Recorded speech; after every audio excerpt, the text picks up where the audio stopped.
Hi everyone, it's Dee from Turtle Dove. How's everyone doing? Guys, look what I have here. I'm so excited for Easter. I made some Easter baskets. Every year I want to make my granddaughters a basket for Easter. Just something little. They're only little, they're all under 5. So I thought something different each year would be nice, and this is what I found. I also made my mum and sister a little Easter basket surprise. We don't normally give anything to each other for Easter, but I thought for the week before Easter that I see them, I'll just surprise them with this cute little basket. And it's a good way to use your 6x6 paper pads up. So for these two, for my mum and sister, I used the Sugar and Spice Studio watercolour florals, and I'm almost out. I just have the water lily paper left, and I really enjoyed using this pad. I gave some of it away as well in a challenge, but I'm hoping that I'll find this again because I do love it. And for the granddaughters, this is my son's daughters, Ida. I used the Craft Stall Let's Get Together pad, which is quite old now. That's the one there, the doily. And I thought, well, these ones are double-sided. These aren't as good quality either, but they're still suitable for a little paper basket. So it doesn't matter that it's not double-sided for the kids, because I fill it up so much with stickers and pom-poms and chocolate rabbits and bits of chocolate eggs, little chocolate eggs in there. Bits of chocolate eggs, what am I talking about? And I get to use my Nitlin, what's it called? Nitlin nylon ribbon that I bought from the op shops, and just tied that as a handle. So, and that's my daughter's youngest one, who has a dairy and nut allergy. I bought her some gluten-free, dairy-free, nut-free chocolate. They're chocolate rabbits, so she doesn't miss out. And I just put lots of stickers and embellished the rabbits, and I had this all in my stash from the last year. So I just thought they turned out really nice. And this one is for one of my daughter's children as well. They love, the two older girls love anything with watermelon, and I thought, well, that's a good way to use the paper, just to brighten it up with some watermelon paper. It just has to be colourful and happy. It doesn't have to have rabbits and eggs on it, on the paper. You can just embellish it with what you want. So they got the Kinder Easter Bunny and some Cadbury chocolate eggs. So I'll make you one, just so that you can see how I made it. If you don't want to watch it, that's fine. I'll see you in the next video, hopefully. But for those who want to stay on and watch how I make these, you're welcome to do so. So I'm just going to set up, and then you can see how I made these.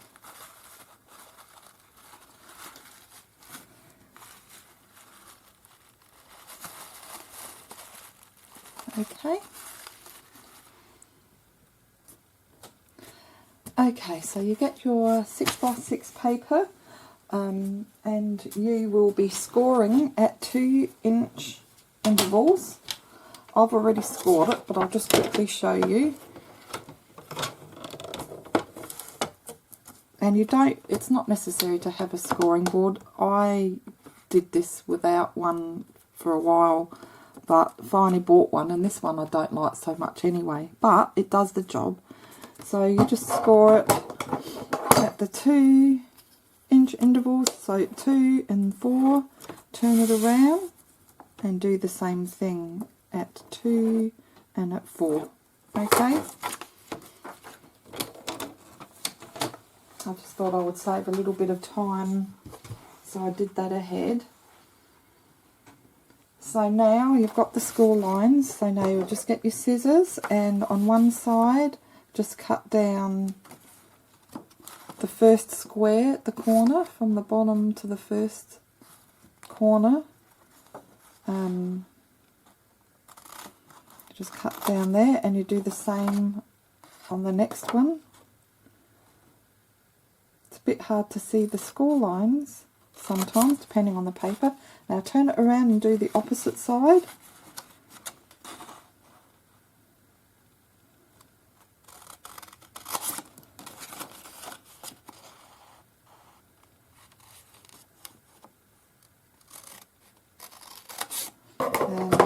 With double-sided paper, you've got to decide what side you want on the outside and what side you want on the inside.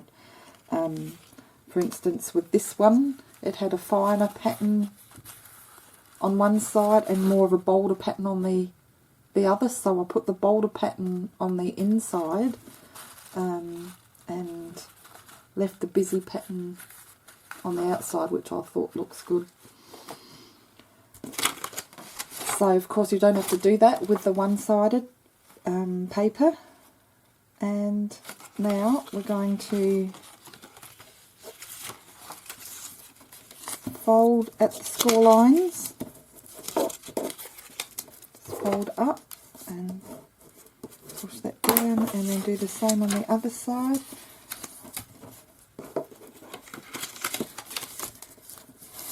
Hope you can see. I'd love to have a different setup up high from above my head, but I don't know how to do that without spending $300 for a stand. So I'm just folding all the score lines in. So now you're left, and that's all you got to do with as far as scoring and cutting is concerned. Now you just got to glue.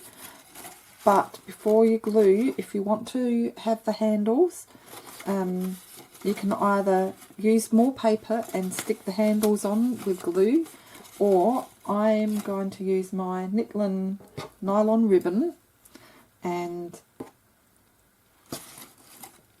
use that as a handle. You can use any ribbon, you can use wool if you want, you could plait something, it doesn't matter. You could have a chain even if you wanted to do that. But anyway, so basically to put the basket together is that you grab the outer corners and you bring them in and you make sure they meet at the top there. So you'll get sort of like a gabled looking shape at the top there. It'll come up to a point, okay? And then the flap in the middle you can glue down as well. But before I do the gluing, I want to make a hole for my baskets, so I will be working out where I want the holes, and it's easy to work out when everything is not glued. So I'm going to just have the one handle rather than the two that I did on this one, and I'm using this mat underneath as a guide. I have squares all around it, so I'm going to, this is 4 square wide, so I'm just going to come down at the first square at the corner. No, I'm not, because I'm thinking I'm making 2 and I'm not. So I'll get my eraser, thank goodness for erasers. And I'm going to find the middle, which is at the second one, so I'll do that. I was thinking I was going to put 2 on, and then I would have made 2 marks either side. And we'll do the same at the bottom. This one here, just in the middle, and line it up with the other horizontal line, roughly. It's only rough, it doesn't need to be exact. You can do it exact if you want. So just remember, when you close these together, the flaps have to, the inner middle flap has to be inside. down away, not on the outside like that. Otherwise it's going to look funny. So now I'll just get my glue, meet those two corners up, and let's work out where I'm going to have the glue. So I don't want the glue all over the square.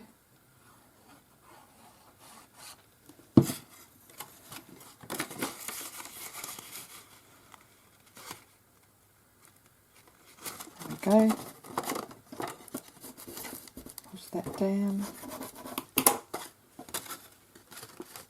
So that's the outer side stuck on. And then the inner flap. I don't want that flapping around, I want it stuck at the back. So I'm just going to put some glue on that.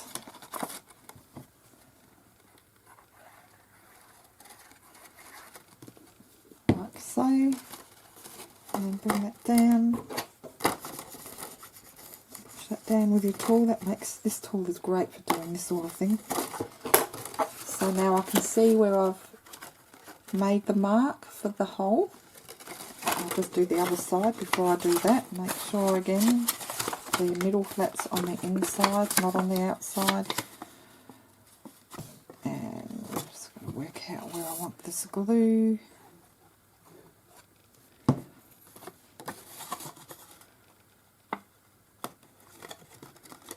Squish that down. And then I'm going to glue that flap to the back section again. So that is the basket basically. All you need to do is the handle. So make the handle up and embellish it how you want. So I have two different sized hole punches. I have a bigger one, and which one did I use the bigger one on? This one here.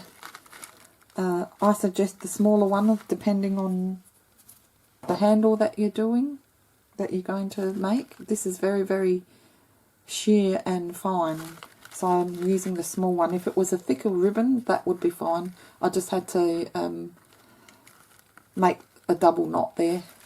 I did that one by mistake, but it still looks fine. So now I'm just going to punch these holes. I'm just going to line that up.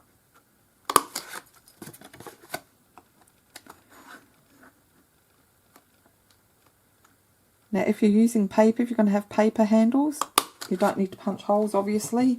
You can just glue the straps on the inside like that, bring it around and do it on the other side as well, and there's your handle. You just got to wait for it to dry.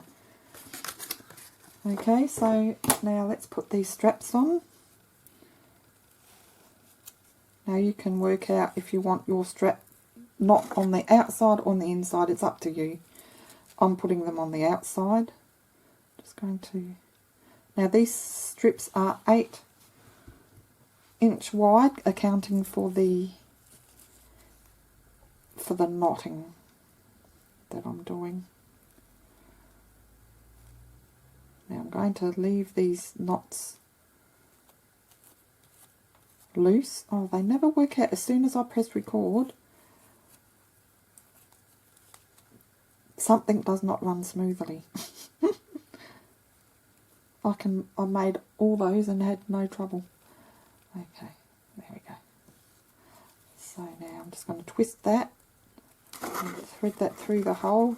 Just need the slightest amount of this to come through, and then you can pull the rest like that.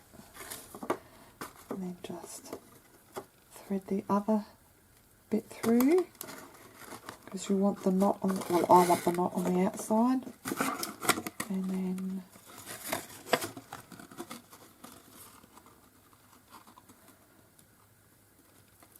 just tie that off as close to the end as you can.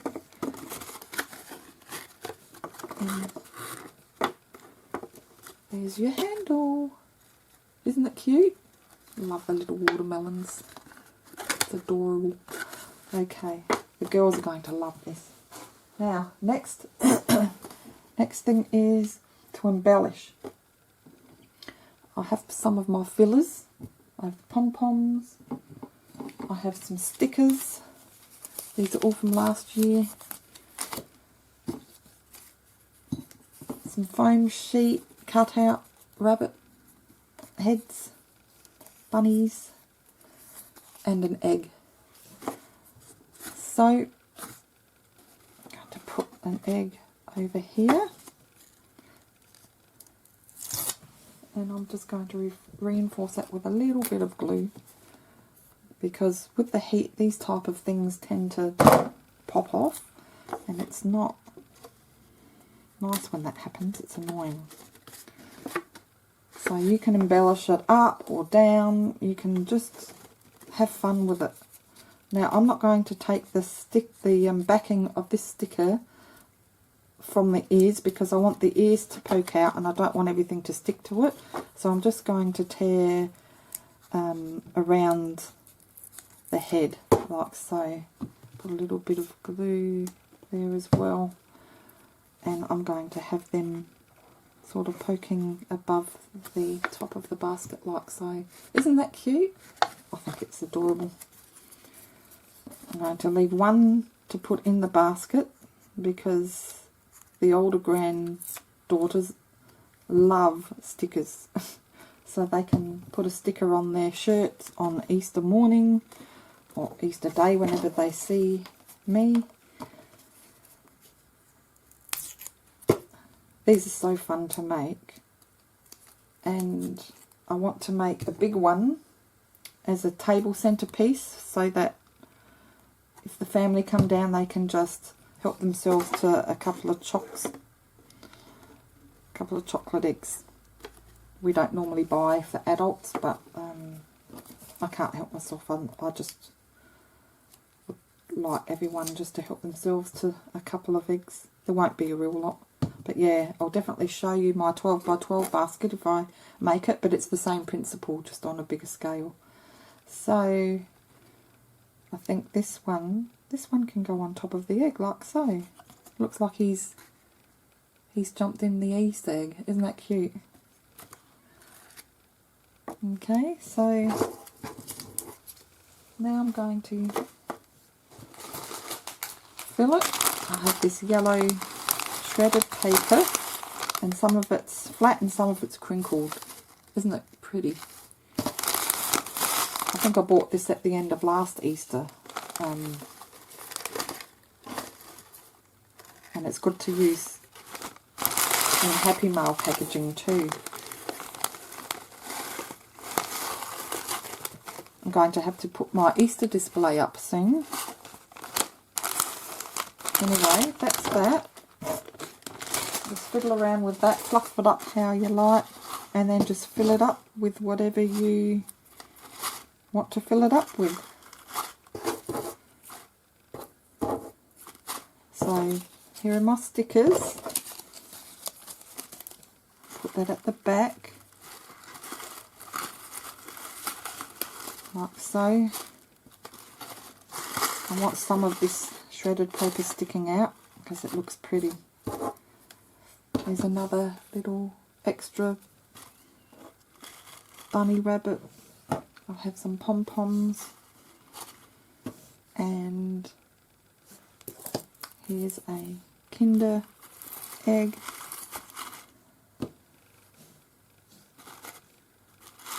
And I'll get some Easter eggs. Some of them are cream, so I'll give them 2 cream eggs.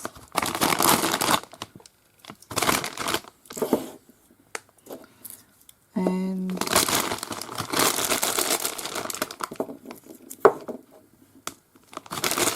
4 smaller ones.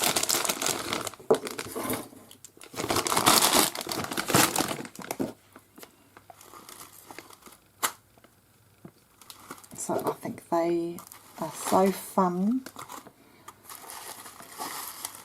and I'm sure the girls will love it. They'll be excited, especially with the chocolate and the stickers, I think. So that's it.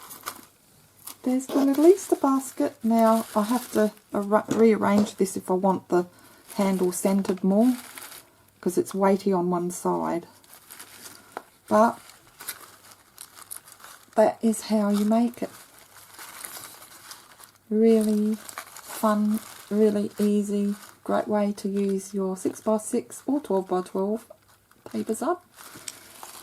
So thanks for watching, guys. Hope you enjoyed this. Happy Easter crafting, and we'll see you in the next video. Hopefully, don't forget to subscribe if you haven't already, if you enjoyed watching this, and click on that little notification bell just so you don't miss out on any videos that I put up. I appreciate all of you. Thank you for your support, and we'll see you in the next video. Bye for now.